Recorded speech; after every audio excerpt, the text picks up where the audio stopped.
જય Shri Krishna. Good morning. ધોરણ 10ની અંદર 12મો પાઠ જે છે વિદ્યુત પ્રવાહ એની વિશે આપણે ચર્ચા કરીશું.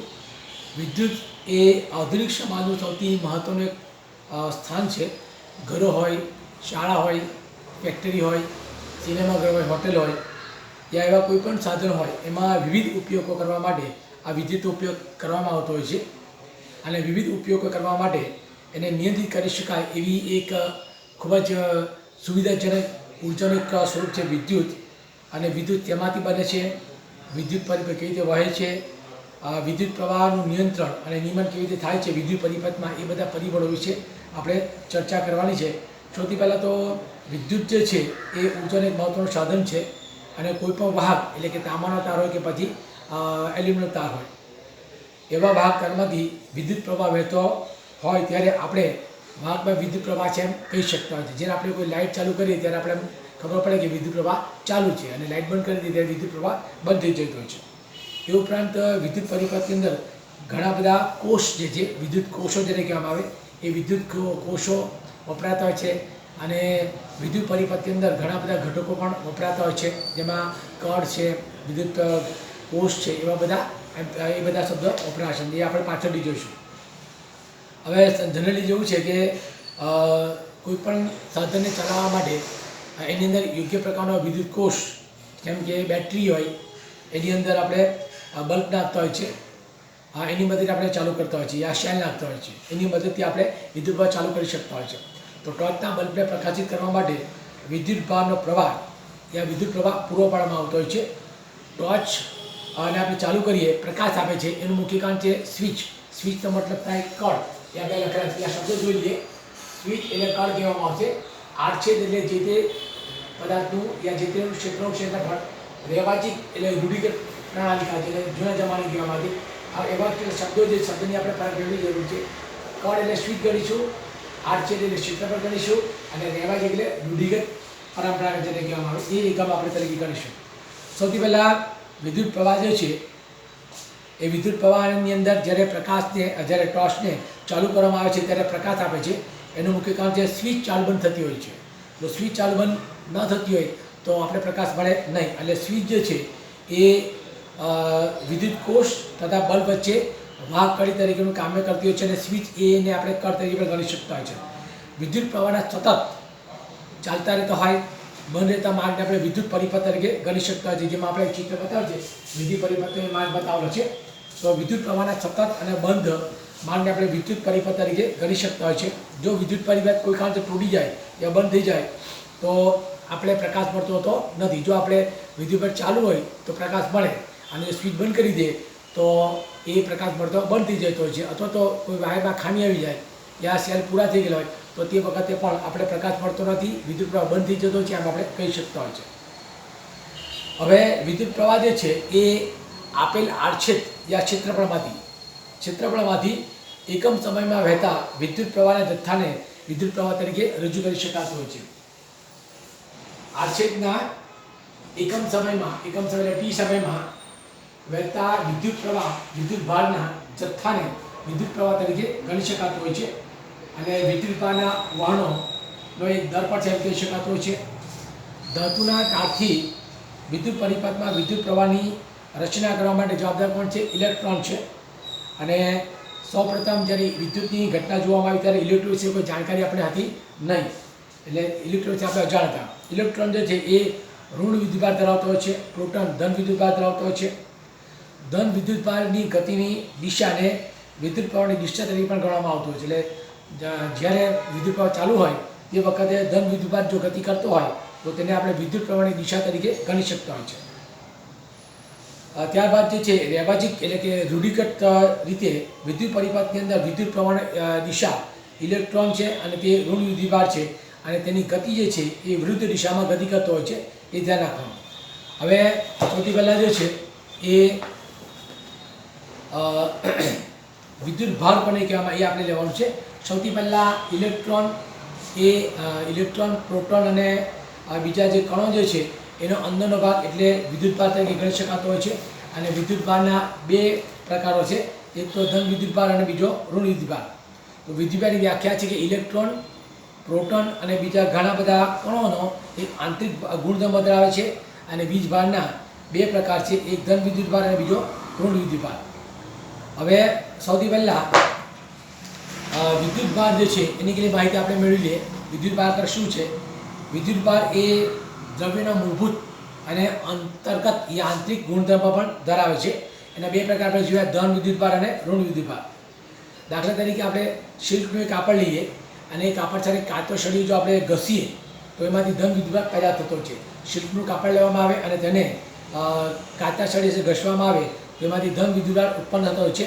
ત્યારબાદ ઊનના કપડાને પ્લાસ્ટિક સાથે ઘસવામાં આવે તો પ્લાસ્ટિકનો સળિયો ઋણ વિદ્યુતભાર ધરાવતો જોવા મળતો હોય છે. ઊનના કપડા સાથે પ્લાસ્ટિકનો સળિયો જો ઘસવામાં આવે તો પ્લાસ્ટિકનો સળિયો જે છે એ ઋણ વિદ્યુતભાર ધરાવતો જોવા મળતો હોય છે. તો આ ત્યાં વિદ્યુતભારના બે ગુણધર્મ, ધન અને ઋણ એના પ્રકાર પ્રમાણે. પ્રોટોન ધન વિદ્યુતભાર, પ્રોટોન ધન વિદ્યુતભાર ધરાવે છે અને ઇલેક્ટ્રોન ઋણ વિદ્યુતભાર ધરાવે છે. મૂલ્યની દ્રષ્ટિએ બંનેના વિદ્યુતભારો જે છે એ સરખા જ છે. જો કોઈ પદાર્થ ઇલેક્ટ્રોન ગુમાવે તો એ ધન વિદ્યુતભાર બનતો હોય છે અને ઇલેક્ટ્રોન મેળવે તો એ ઋણ વિદ્યુતભાર બનતો હોય છે. જો કોઈ પદાર્થ ઇલેક્ટ્રોન ગુમાવે તો ધન વિદ્યુતભાર બનતો હોય છે અને ઇલેક્ટ્રોન મેળવે તો તે ઋણ વિદ્યુતભાર બનતો જોવા મળતો હોય છે. વિજાતીય વિદ્યુતભારો એકબીજાને આકર્ષે, એટલે કે ધન અને ઋણ બે વિદ્યુતભાર હોય તો બંને વચ્ચે આકર્ષણ થતું હોય છે. જ્યારે સજાતીય એટલે કે ધન ધન અથવા તો ઋણ ઋણ એ બે સરખા સજાતીય વિદ્યુતભાર એકબીજાને આકર્ષતા નથી, એટલે કે અપાકર્ષણ કરતા હોય છે. વિદ્યુતભાર જે છે એનો એસઆઈ એકમ જે છે એ કુલમ છે અને એને સી તરીકે ઓળખાય. કુલમ એ ચાર્લ્સ કુલમના વૈજ્ઞાનિક છે, એની યાદમાં આ એકમ શરૂ કરવામાં આવેલો છે. એટલે વિદ્યુતભારનો એસઆઈ એકમ કુલમ છે, તેને સી વડે દર્શાવવામાં આવતો છે. હવે ઇલેક્ટ્રોનનો જે પ્રવાહ જે છે એનો પેલું પ્રમાણ બતાવેલું છે. ઇલેક્ટ્રોનનો ઋણ વિદ્યુતભાર જે છે 1.6 × 10⁻19 કુલમ બતાવેલું છે. 1.6 × 10⁻19 કુલમ તરીકે બતાવવામાં આવતો છે. ઇલેક્ટ્રોનનો જેટલો વિદ્યુતભાર છે એટલો પ્રોટોનનો પણ છે, એટલે પ્રોટોનનો પણ 1.6 × 10⁻19 કુલમ તરીકે ગણવામાં આવતો છે. ટૂંકમાં ઇલેક્ટ્રોન અને પ્રોટોન જે છે એના વિદ્યુતભારો જે છે એ લગભગ સરખા જ છે. હવે સૌથી પહેલાં જે છે વિદ્યુતભાર જે છે એને એકમ તરીકે આપણે કુલમ તરીકે આપણે લીધો છે અને એને આપણે બીજા શબ્દમાં પણ લઈ શકીએ. 6 × 10⁻18 ઇલેક્ટ્રોનના વિદ્યુતભાર સમતુલ્ય તરીકે ગણવામાં આવે. 6 × 10⁻18 જે છે એ ઇલેક્ટ્રોનનો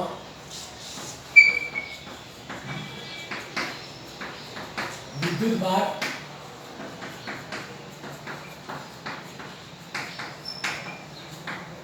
સમતુલ્ય છે, બરાબર. 6 × 10⁻18 ઇલેક્ટ્રોનનો એ વિદ્યુતભાર સમતુલ્ય તરીકે ગણી શકતા હોય, પણ આપણે વ્યવહારમાં ઋણ વિદ્યુતભાર કેટલો ગણીએ છીએ 1.6 × 10⁻19 કુલમ તરીકે આપણે એને ગણતા હોય છે. હવે આ કોની યાદમાં શરૂ કરવામાં થયું? તો સૌથી પહેલાં જે છે ફ્રેન્ચ વૈજ્ઞાનિક જે છે એન્ડ્રે મેરી નામ લખેલું છે ઉપર. વિદ્યુતભારનો એસઆઈ એકમ છે કુલમ છે અને સમયનો એકમ કોણ છે? સેકન્ડ છે, બરાબર. એન્ડ્રે મેરી અને એમ્પિયર નામના વૈજ્ઞાનિક થઈ ગયા 1775 થી 1836ના સમયગાળા દરમિયાન. એમની યાદમાં આ વિદ્યુત એકમ એ રાખવામાં આવ્યો છે, બરાબર. વિદ્યુત પ્રવાહ એમ્પિયર જે છે એ વિદ્યુત પ્રવાહની રચનામાં 1 સેકન્ડમાં 1 કુલમ વિદ્યુત પ્રવાહના વહનની સ્થિતિ દર્શાવતો હોય છે. એમ્પિયર એ જે છે એ 1 સેકન્ડમાં 1 કુલમ વિદ્યુત પ્રવાહના વહનની રચના કરતો હોય છે. એટલે 1 એમ્પિયર બરાબર, બરાબર, 1 એમ્પિયર બરાબર 1 કુલમ છેદમાં 1 સેકન્ડ. એટલે 1 એમ્પિયર બરાબર 1 કુલમ ભાગ્યા 1 સેકન્ડ લખેલું છે. મૂળ એકમ કોણ છે? એમ્પિયર બરાબર કુલમ ભાગ્યા સેકન્ડ. એમ્પિયર બરાબર કુલમ ભાગ્યા સેકન્ડ. અને 1 એમ્પિયર 1 કુલમમાં વિદ્યુતભારના વહનની કરતો હોય છે. અને મને મુખ્ય એકમ છે કયો? 1 એમ્પિયર બરાબર 1 કુલમ છેદમાં 1 સેકન્ડ. જ્યારે એના નાના એકમો જે છે એ આપણે લઈએ.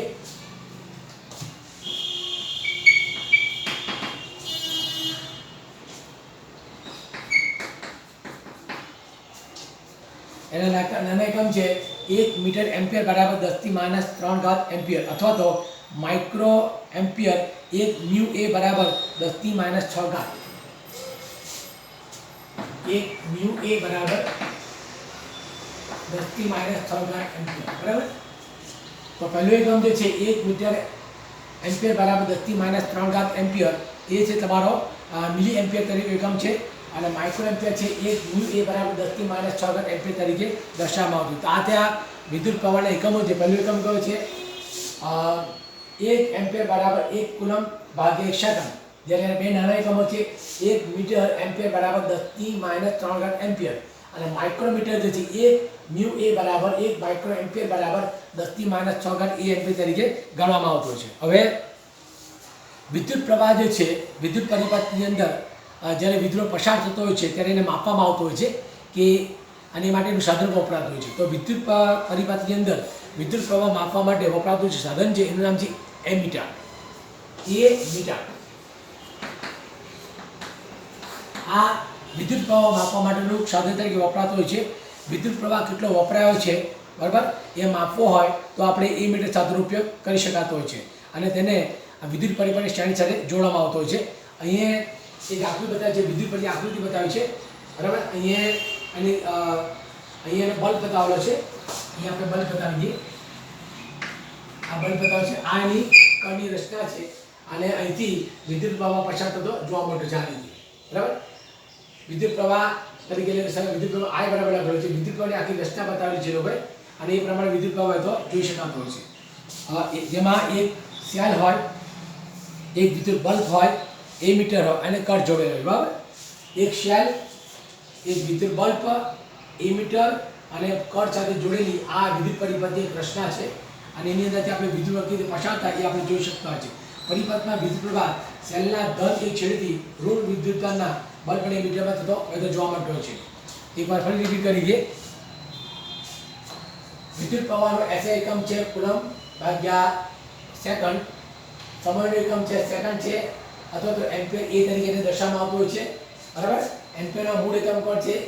એમ્પિયર બરાબર કુલમ ભાગ્યા સમય અથવા તો 1 એમ્પિયર બરાબર 1 કુલમ ભાગ્યા 1 સેકન્ડ.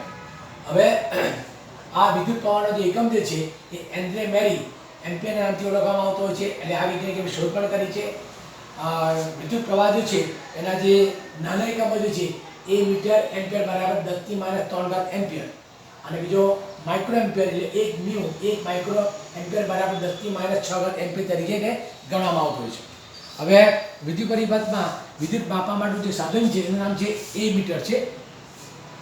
જે પરિપથમાં વિદ્યુત પ્રવાહ માપવાનો હોય એને એ મીટરની શ્રેણીમાં એને જોડી દેવામાં આવતો છે. અહીં એક વિદ્યુત એમ્પિયરની આકૃતિ બતાવેલી છે જેમાં એક સેલ, એક વિદ્યુત બલ્બ, એક એમીટર અને કટ સાથે જોડી દીધેલો છે અને વિદ્યુત પરિપથની અંદર વિદ્યુત પ્રવાહના સેલ જે છે એમાં ધન છેડેથી ઋણ છેડા સુધી બલ્બ અને એમીટરને કટ સાથે જોડીને વહેતો કરવામાં આવેલો છે. વિદ્યુત પરિપથની અંદર વિદ્યુત પ્રવાહ સેલના ધન છેડેથી ઋણ છેડા સુધી બલ્બને અને એમીટરને જોડીને વિદ્યુત પ્રવાહને પસાર થતો આપણે જોઈ શકતા હોય છે. હવે સૌથી પહેલાં જરૂરી છે કે વિદ્યુત પરિપથ જે છે એના ઘટકો કયા કયા છે. બરાબર. વિદ્યુત પરિપથના નામ કયા કયા છે તો આપણે જાણીએ છીએ પણ છતાં પણ નામ આપણે જોઈ લઈએ. તો વિદ્યુત પરિપથના ઘટકો અને તેની સંજ્ઞા પણ વપરાતી હોય છે. સૌથી પહેલાં વિદ્યુત પરિપથના ઘટકોમાં પહેલાં આપણે નામ લઈએ તો વિદ્યુત કોષ આવશે. ત્યારબાદ બેટરી અને વિદ્યુત કોષોનું સંયોજન આવશે. પછી ખુલ્લી સ્વિચ હોય યા પ્લગ કળ જેને કહેવામાં આવે છે. પ્લગ અથવા તો સ્વિચ બળ હોય તે તારનું જોડાણ વગર એકબીજાને પસાર કરતા તાર છૂટાય થાય તે વિદ્યુત બલ્બ, આર અવરોધ તો અવરોધક, ચલિત અવરોધ અથવા તો રિયોસ્ટેટ, એમીટર અને વોલ્ટમીટર. આમ કુલ 11 જેટલા વિદ્યુતના ઘટકો આપણે અભ્યાસમાં લેવાના છે. પહેલું વિદ્યુત કોષ. વિદ્યુત કોષોનું સંચાલન કરતી આ સંયોજન કે બેટરી, પ્લગ એટલે કે પ્લગ કળ, ખુલ્લી સ્વિચ અથવા બંધ સ્વિચ, તારનું જોડાણ વગર એકબીજાને પસાર કરતા તાર છૂટા હોય તે વિદ્યુત બલ્બ. અહીં વિદ્યુત બલ્બને બતાવેલો છે. બરાબર. ત્યાર પછી છે અવરોધક ધરાવતો આર, ચલિત અવરોધક અથવા તો રિસોર્ટ એમીટરનું સાધન જેમાં આપણે વિદ્યુત પ્રવાહ માપી શકતા હોય છે. અને બીજું છેલ્લું છે વોલ્ટમીટર. એ વિદ્યુત પરિપથના કેટલાક ઘટકો જે છે એ આપણે વિદ્યુતની અંદર આપણે વાપરવાના છે. હવે સૌથી પહેલાં એક સવાલ છે કે આપણે એ ઇલેક્ટ્રોનિક રચના બતાવી છે, આપણે વિદ્યુત પરિપથની રચના બતાવી છે. જેમાં આ માઇનસ જે બતાવે છે બધા ઋણ વિદ્યુત બતાવેલા છે. વિદ્યુત પ્રવાહ આ દિશામાં છે. આપણે એમ જોયું કે વિદ્યુત પ્રવાહ જે છે એ ઉલટી દિશામાં વહેતો હોય છે. બરાબર. અહીં ઉપર પર જે બતાવ્યું છે એ રેવાચિક વિદ્યુત પ્રવાહ બતાવેલો છે અને આ બધો માઇનસ ઇલેક્ટ્રોન વહેતો બતાવવા છે. અહીં કટ બતાવે છે, પ્લસ માઇનસ બતાવેલો. બરાબર, એ રીતે એની રચના કરેલી છે. એ આપણે હમણાં પછી થોડી વાર જોઈએ. હવે વિદ્યુત પ્રવાહની અંદર મુક્ત ઇલેક્ટ્રોન કોને કહેવામાં આવે અને બધા સુવાહક છે કે અવાહક કોને કહેવામાં આવે? આપણે સુવાહક અને અવાહક વિશે શીખી ગયા છે. જે પદાર્થોમાંથી વિદ્યુત સરળતા પસાર થતો હોય એને આપણે સુવાહક કહેતા હોય છે અને જે પદાર્થમાંથી વિદ્યુત પ્રવાહ પસાર ન થતો હોય એને આપણે અવાહક પદાર્થ તરીકે ગણી શકતા હોય છે. ખાસ કરીને જે વિદ્યુતના સુવાહક પદાર્થોમાં તાંબુ, ચાંદી, એલ્યુમિનિયમ જેવી ધાતુનો સમાવેશ કરી શકાય અને અવાહક પદાર્થોમાં ખાસ કરીને રબર, કાચ, પ્લાસ્ટિક, લાકડું, ચામડું વગેરે અવાહક પદાર્થો તરીકે આપણે વાપરી શકતા હોય છે. તો સૌથી પહેલાં મુક્ત ઇલેક્ટ્રોન કોને કહેવામાં આવે એની આપણે ચર્ચા કરીએ. કોઈ પણ પરમાણુમાં ઇલેક્ટ્રોન ન્યુક્લિયસની અંદર બંધાયેલો છે. સૌથી પહેલાં જે કેન્દ્ર જે હોય એ કેન્દ્રની આસપાસ કોણ છે? અંદરના ભાગમાં ન્યુટ્રોનો છે, પછીના ઉપરના ભાગમાં પ્રોટોનો છે, પછી બહારના ભાગમાં વજનમાં હલકા ગોળ ફરતા કોણ છે? ઇલેક્ટ્રોન રહેલો છે. તો કોઈ પણ પરમાણુમાં પ્રોટોન ન્યુક્લિયસમાં બંધાયેલો છે. જ્યારે પ્રોટોનની આસપાસ જે ગતિ કરતા હોય છે એ કોણ છે? પરિક્રમણો, એ ઇલેક્ટ્રોન હોય છે. એટલે સૌથી પહેલાં અંદર ન્યુટ્રોન, પછી બહાર પ્રોટોન અને પછી બહાર ઇલેક્ટ્રોન. એટલે ઇલેક્ટ્રોન જે છે એ પ્રોટોનની આસપાસ પરિભ્રમણ કરતા રહેતા હોય છે. ધાતુના દ્રવ્યના પ્રમાણમાં સંયોજનતા ઇલેક્ટ્રોન ઋણ વિદ્યુતભાર અને ન્યુક્લિયસ ઇલેક્ટ્રોન પ્રોટોન ધન વિદ્યુતભાર વચ્ચે ઓછું વધતું પ્રમાણમાં આકર્ષણ પણ જોવા મળતું. એટલે કે ઇલેક્ટ્રોન અને પ્રોટોન વચ્ચે પણ ઓછા વધતા પ્રમાણમાં આકર્ષણ જોવા મળતું હોય છે. હવે ધાતુની અંદર જે ઇલેક્ટ્રોન જે છે એ હંમેશા અસ્તવ્યસ્ત ગતિ કરતા રહેતા હોય છે અને જ્યારે બી ધાતુની અંદર અસ્તવ્યસ્ત ગતિ કરતા હોય તો એ ઇલેક્ટ્રોન આપણે મુક્ત ઇલેક્ટ્રોન તરીકે ગણી શકતા હોય છે. બરાબર, ધાતુનું જે બંધારણ હોય એમાં બંધારણ કરતી વખતે સંયોજકતા ઇલેક્ટ્રોન જે છે તેના પિતૃ પરમાણુમાંથી એ છૂટા પડતા હોય છે. એટલે કે ધાતુમાં આ ઇલેક્ટ્રોન જે છે એ ઇલેક્ટ્રોન છૂટાછવાયા અસ્તવ્યસ્ત પરિભ્રમણ કરતા રહેતા હોય છે અને એ ઇલેક્ટ્રોનને આપણે મુક્ત ઇલેક્ટ્રોન તરીકે આપણે ગણી શકતા હોય છે. હવે મુક્ત ઇલેક્ટ્રોન જે છે એ દ્રવ્યની અંદર ગતિ કરતા હોય છે આ રીતે. બરાબર, અને એને આ ઇલેક્ટ્રોન જે છે એ પોતાનું આ ક્ષેત્ર યાની કે દ્રવ્ય છોડીને બહાર નીકળી શકતા નથી અને આમ કારણ કે આમ કરવા માટે તેની પાસે પૂરતી ઉર્જા હોતી નથી. જે ઇલેક્ટ્રોન જે પ્રોટોન પાસે શક્તિ ઉર્જા જે છે એ ઉર્જા ઇલેક્ટ્રોન પાસે નથી, કારણ કે પ્રોટોન બળવાન છે ઇલેક્ટ્રોન કરતાં, એટલું ધ્યાન રાખવાનું. તો મુક્ત ઇલેક્ટ્રોન કોને કહેવામાં? ફરી આપણે વિગતે ધાતુમાં અસ્તવ્યસ્ત રીતે ગતિ કરતા હોય એવા ઇલેક્ટ્રોન આપણે મુક્ત ઇલેક્ટ્રોન કહીશું. મુક્ત ઇલેક્ટ્રોન જે છે એ દ્રવ્યની અંદર ગતિ કરતા હોય છે, દ્રવ્ય છોડી બહાર નીકળી શકતા હોતા નથી, કારણ કે બહાર નીકળવા માટે કે ગતિ કરવા માટે એમની પાસે પૂરતી ઉર્જા હોતી નથી. તો વિદ્યુત પ્રવાહના વહન માટે જવાબદાર કોણ છે? મુક્ત ઇલેક્ટ્રોન જવાબદાર છે. જે પદાર્થમાં ખૂબ મોટી સંખ્યામાં ઇલેક્ટ્રોન હોય તે પદાર્થનું વહન ખૂબ સરળ થઈ શકતું હોય છે, જેને સુવાહક પદાર્થ કહેવામાં આવે છે. તો વિદ્યુત વહન માટે ઇલેક્ટ્રોન જવાબદાર છે અને જે પદાર્થમાં ઇલેક્ટ્રોનની સંખ્યા સૌથી વધારે હોય એ પદાર્થોમાં વિદ્યુત પ્રવાહનું વહન ખૂબ ઝડપથી થતું હોય છે અને તેને સુવાહક પદાર્થ તરીકે ગણી શકાતું હોય છે. સુવાહક વ્યાખ્યા ક્યાં તરીકે? જે પદાર્થોમાં વિદ્યુત પ્રવાહનું વહન ખૂબ ઝડપથી થતું હોય, મોટી સંખ્યામાં ઇલેક્ટ્રોન ધરાવતા હોય એને આપણે સુવાહક પદાર્થ તરીકે ગણી શકતા હોય છે. દાખલા કે સુવાહક પદાર્થમાં ચાંદી, તાંબુ, એલ્યુમિનિયમ, લોખંડ જેવી સુવાહક ધાતુ તરીકે આપણે એને ગણી શકતા હોય છે. અને જે પદાર્થોમાં ઇલેક્ટ્રોનની સંખ્યા ઓછી હોય, બરાબર, સરળતાથી એ લોકો ગતિ કરતા ન હોય, ટૂંકમાં ઇલેક્ટ્રોનની ગેરહાજરી હોય, બરાબર, એવા પદાર્થો યા એવા પદાર્થોની અંદર વિદ્યુત પ્રવાહનું વહન થઈ શકતું નથી, તેને આપણે અવાહક પદાર્થ કહી શકતા હોય છે. ફરી વગેરે જે પદાર્થમાં ઇલેક્ટ્રોનની એટલે કે મુક્ત ઇલેક્ટ્રોનની ગેરહાજરી જોવા મળતી હોય છે, બરાબર, અને સરળતાથી વહન કરી શકતા નથી તેમને અવાહક પદાર્થ કહીશું. રબર, કાચ, પ્લાસ્ટિક, લાકડું, ચામડું આ બધા અવાહક પદાર્થ તરીકે અને ગણી શકાતા હોય છે. તો મુક્ત ઇલેક્ટ્રોન કોને કહેવામાં? ફરી રિપીટ કરીએ. ધાતુમાં અસ્તવ્યસ્ત ગતિ કરતા જે ઇલેક્ટ્રોન જે છે એવા ઇલેક્ટ્રોનને આપણે મુક્ત ઇલેક્ટ્રોન કહીશું. મુક્ત ઇલેક્ટ્રોન દ્રવ્યની અંદર ગતિ કરતા હોય છે, દ્રવ્યની બહાર નીકળતા હોતા નથી, કારણ કે આમ કરવા માટે એમની પાસે પૂરતી ઉર્જા જોવા મળતી નથી અને વિદ્યુત પ્રવાહનું વહન જો કરવું હોય ત્યાં થતું હોય તો એને માટે જવાબદાર છે માત્ર મુક્ત ઇલેક્ટ્રોન જ જવાબદાર છે. જો ઇલેક્ટ્રોન મોટી સંખ્યામાં જોવા મળતા હોય તો એ મુક્ત ઇલેક્ટ્રોન આપણે સુવાહક પદાર્થ કહીશું, કારણ કે એ પદાર્થો વિદ્યુત પ્રવાહનું વહન ખૂબ મોટી સંખ્યામાં સ્થળાંતર કરી શકતા હોય છે. અને જે પદાર્થમાં ઇલેક્ટ્રોનની ગેરહાજરી જોવા મળતી હોય એ વિદ્યુત પ્રવાહનું વહન બરાબર કરી શકતા નથી, જેથી તેને અવાહક પદાર્થ તરીકે આપણે ગણી શકતા હોય છે. તો આ રીતે મુક્ત ઇલેક્ટ્રોન કોને કહેવામાં આવે, એમાં સુવાહક પદાર્થનો અવાહક પદાર્થ કોને કહેવાય એ આપણે જોયું. હવે લેવાનું છે કે કેટલાક પદાર્થોના નામ આપેલા છે. ઉપર સ્વિચ કોને કહેવામાં આવે, કળ કોને કહેવામાં આવે, વિદ્યુત પરિપથ કોને કહેવામાં આવે.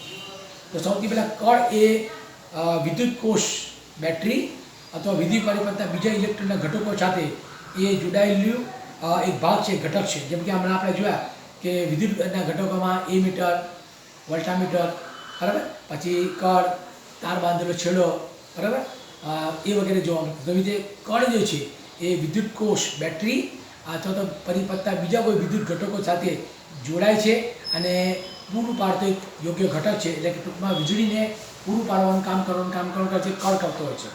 વિદ્યુત પરિપથ એટલે વિદ્યુત પ્રવાહને સતત અને બંધ થવાનો માર્ગ, સતત વિદ્યુત મળતો રહે અથવા સતત બંધ થઈ જાય એ માર્ગને આપણે વિદ્યુત પરિપથ તરીકે ગણી શકતા હોય છે. હવે સુવાહક તાર લેવામાં આવે અથવા તો બીજા વિદ્યુત ઘટકો લેવામાં આવે, એની મદદથી વિદ્યુત પ્રવાહને વહેતો કરવામાં આવતો હોય છે. એટલે એ માર્ગ જે બને એને પણ વિદ્યુત પરિપથ કહી શકાતો હોય છે. ટૂંકમાં વિદ્યુત પરિપથ થાય યાની કે વિદ્યુત પ્રવાહ આગળ વધે એ માટે જરૂર છે સુવાહક પદાર્થો, બરાબર, અને બીજા ઘટકોમાં કોણ આવે, સ્વિચ આવે, બરાબર, તાર આવે વગેરે વગેરે. તો સુવાહક તાર અને બીજા વિદ્યુત ઘટકો વડે વિદ્યુત પ્રવાહને સતત વહેતો રાખવામાં આવે, બંધ કરવામાં આવે એવો માર્ગ એટલે કોણ, વિદ્યુત પરિપથ કહી શકાતો હોય છે. હવે વિદ્યુત પ્રવાહ, ઇલેક્ટ્રોનનો પ્રવાહ અને રેવાચિક વિદ્યુત પ્રવાહ જે છે, આ રેવાચિક વિદ્યુત પ્રવાહ છે અને આ ઇલેક્ટ્રિક પ્રવાહ છે, એની વચ્ચે ફરક શું છે? રેવાચિક પ્રવાહ જે છે એ જૂનો વિદ્યુત પ્રવાહ છે અને ઇલેક્ટ્રોન પ્રવાહ એ આધુનિક પ્રકારનો ઇલેક્ટ્રિક પ્રવાહ તરીકે પણ ગણી શકતા હોય છે. વાહકના કોઈપણ આડછેદમાંથી, આડછેદ એટલે આપણે શોધ્યું ક્ષેત્રફળ, વાહકના કોઈપણ આડછેદમાંથી એકમ સમયમાં ટીમાં થી પસાર થતા વિદ્યુતભારના ચોખ્ખા જથ્થાને વિદ્યુત પ્રવાહ કહેવામાં આવતો હોય છે. ફરીવાર લીધે, વાહકના કોઈપણ આડછેદમાંથી ક્ષેત્રફળમાંથી એકમ સમયમાં પસાર થતા વિદ્યુતભારના ચોખ્ખા જથ્થાને ક્યુને આપણે વિદ્યુત પ્રવાહ તરીકે ગણી શકતા હોય છે. પહેલાંના સમયમાં ઇલેક્ટ્રોનની રચના થઈ નહોતી ત્યારે વિદ્યુત પ્રવાહ ધન વિદ્યુત પ્રવાહને જ કારણે રચાતો હતો એમ માનવામાં આવતું હતું. એટલે પહેલાં જે રેવાચિક વિદ્યુત ઇલેક્ટ્રોનની શોધ નહોતી ત્યારે રેવાચિક વિદ્યુત પ્રવાહ જે છે માત્ર ધન વિદ્યુત પ્રવાહને પરિણામે જ એ ગતિ કરતો હતો એમ માનવામાં આવતું હતું. ઇલેક્ટ્રોનની શોધ થઈ ગયા પછી આપણે ખબર પડી કે વિદ્યુત પ્રવાહ નિર્માણ માટે જવાબદાર કોણ છે? માત્ર ઇલેક્ટ્રોન જવાબદાર છે. એટલે વિદ્યુત પ્રવાહ જો આપણે તૈયાર કરવો હોય તો ઇલેક્ટ્રોનની હાજરી હોવી ખૂબ જરૂરી છે. તો તેને આપણે ઇલેક્ટ્રોનનો પ્રવાહ તરીકે ગણીશું. ઇલેક્ટ્રોનની શોધ થયા પછી આપણે ખબર પડી કે વિદ્યુત પ્રવાહ નિર્માણ માટે ઇલેક્ટ્રોન જરૂરી છે અને તેને આપણે ઇલેક્ટ્રોનનો પ્રવાહ તરીકે પણ ગણી શકીશું. હવે એક બીજી માન્યતા છે કે વિદ્યુત પ્રવાહની દિશા ધન વિદ્યુત પ્રવાહની દિશામાં જ લેવામાં આવતી હોય છે. અહીં બતાવ્યું છે રેવાચિક વિદ્યુત પ્રવાહ, એમાં એવું માનવામાં હતું કે ધન વિદ્યુત ભાર જે છે, ધન વિદ્યુત ભારને જ વિદ્યુત ભારના વળની દિશા તરીકે લેવામાં આવતું હતું, જેને આપણે રેવાચિક વિદ્યુત પ્રવાહ તરીકે ગણી શકતા હોય છે. એ બે આપણે ફરી રિપીટ કરીએ કે રેવાચિક વિદ્યુત પ્રવાહ કોને કહેવામાં આવતો છે?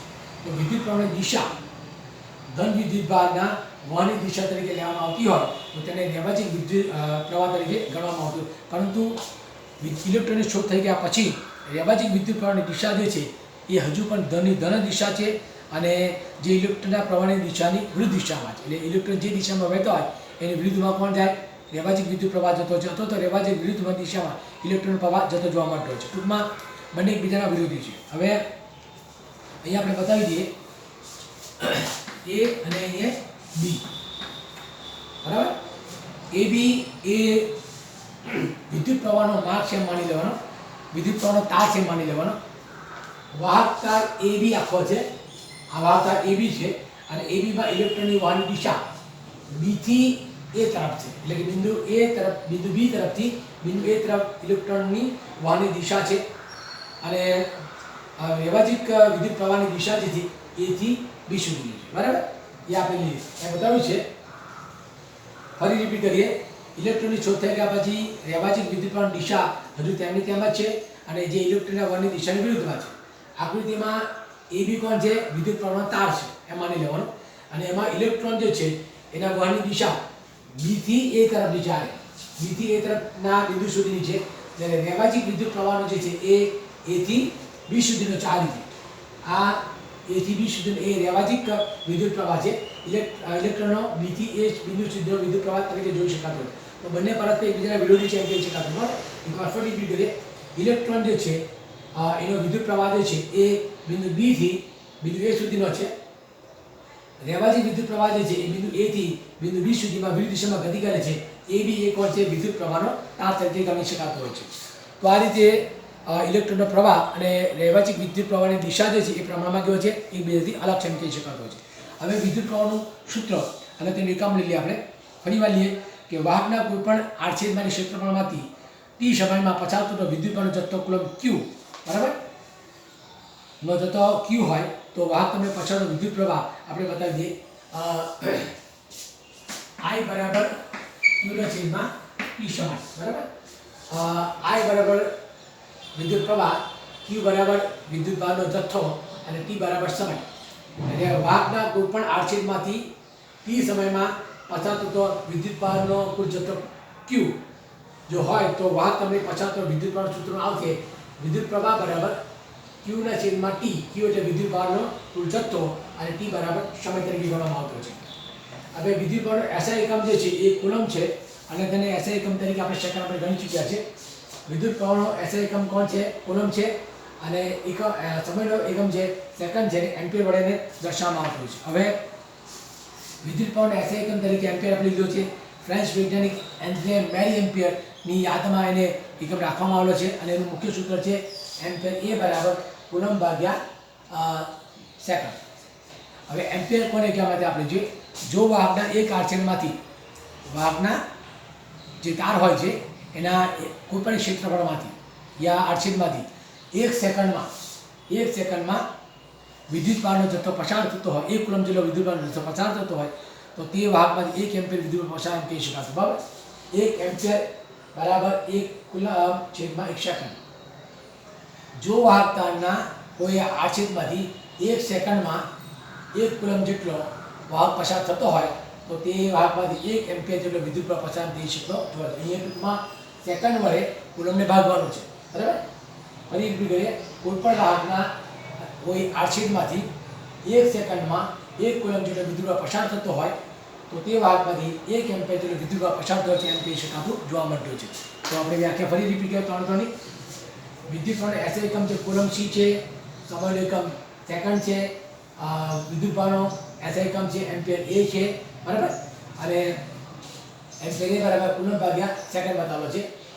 વિદ્યુત પ્રવાહની એમ્પિયરની વ્યાખ્યા છે કોઈપણ વાહક તારમાંથી અથવા તો કોઈપણ વાહકના આડછેદમાંથી 1 સેકન્ડમાં 1 કુલમ જેટલો વિદ્યુત પ્રવાહ પસાર થતો હોય તો તે વાહક તારમાંથી 1 એમ્પિયર જેટલો વિદ્યુત પ્રવાહ આપણે મળતો છે એમ કહી શકાતું હોય છે. હવે વિદ્યુત પ્રવાહના નાના એકમ આપણે અગાઉ પણ લઈ લીધા બે છે માઇક્રોમીટર અને બીજો છે મિલી એમ્પિયર. 1 મિલી એમ્પિયર બરાબર 10⁻³ બતાવી છે એમ્પિયર અને 1 માઇક્રો એમ્પિયર બરાબર 10⁻⁶ એમ્પિયર તરીકે ગણવામાં આવતું હોય છે. અને વિદ્યુત પ્રવાહ જે છે વિદ્યુત પ્રવાહ માપન કરવાનું જે સાધન છે એને એ મીટર ગણવામાં આવતું છે. એ મીટરની અંદર ઘણા બધા નાના મોટા અવરોધો પણ સાધન છે જે પરિપથમાં વિદ્યુત પ્રવાહ માપવાનો હોય એ પરિપથમાં એ મીટર હંમેશા પહેલેથી જોડી દેવામાં આવતું છે. આમાં જે વિદ્યુત પરિપથ છે એમાં હંમેશા એને જોડી દેવામાં જ આવતો હોય જેથી કરીને કેટલો વિદ્યુત પ્રવાહ પસાર થયો છે એને આપણે એને જાણી શકતા જોવા મળતો હોય છે. હવે સૌથી પહેલાં વિદ્યુત પ્રવાહનો SI એકમ આપણે એ લીધો છે અને કોઈપણ વાહકતામાંથી 1 સેકન્ડમાં 1 કુલમ જેટલો વિદ્યુત પસાર થાય તો આપણે 1 એમ્પિયર વિદ્યુત પ્રવાહ એમ્પિયર મળે એમ કહી શકાતું હોય છે. અને કુલમ અને વિદ્યુત પ્રવાહની રચના જે છે એ પણ આપણે જાણવી ખૂબ જરૂરી છે. જેમ કે ઇલેક્ટ્રોનનો વિદ્યુત પ્રવાહ આપણે જોઈ છીએ કે 1.6 × 10⁻⁹ કુલમ બતાવેલો છે. જ્યારે ઇલેક્ટ્રોનનો ભાર 1.6 × 10⁻⁹ હોય ત્યારે ઇલેક્ટ્રોનની સંખ્યા એક જ જોવા મળતી હોય છે.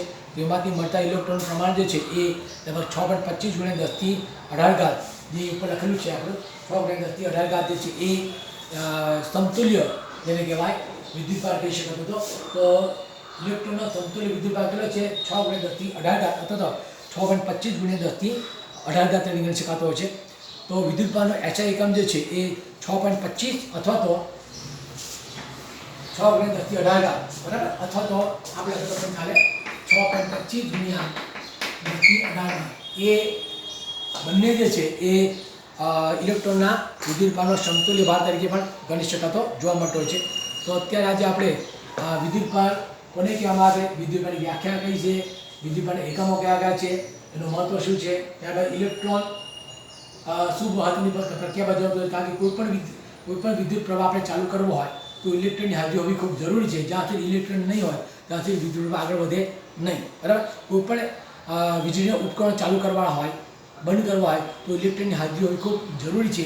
ત્યારબાદ ઇલેક્ટ્રોન જે છે એ મુક્ત વહન કરતા પદાર્થો છે, એટલે ઇલેક્ટ્રોનનો પ્રવાહ જે છે ચાલુ થાય ત્યારે ઇલેક્ટ્રોન હંમેશા ગતિ કરતા જોવા મળતા હોય છે. એ વિશે આપણે ચર્ચા કરી. ત્યારબાદ વ્યવહારિક વિદ્યુત પ્રવાહ અને ઇલેક્ટ્રોન પ્રવાહ જે છે પરસ્પર વિરુદ્ધ દિશામાં ગતિ કરતા હોય છે, એ આપણે જોયું. ત્યારબાદ વિદ્યુત પરિપથની અંદર વિદ્યુત શેલ, વિદ્યુત કોષ, પછી બલ્બ, એમીટર, એ બધાની રચના જોડેલી બતાવી છે, એ બતાવી છે. ત્યારબાદ જે એના શબ્દો છે, કણ એટલે સ્વિચ, આર છે એટલે ક્ષેત્રફળ, અને રહેવા છે રૂઢિગત, એ વિશે પણ આપણે ચર્ચા કરી. ત્યારબાદ વિદ્યુત પ્રવાહના મોટા એકમો અને નાના એકમો વિશે પણ આપણે ચર્ચા કરી, એ વિશે આપણે જોયા છે.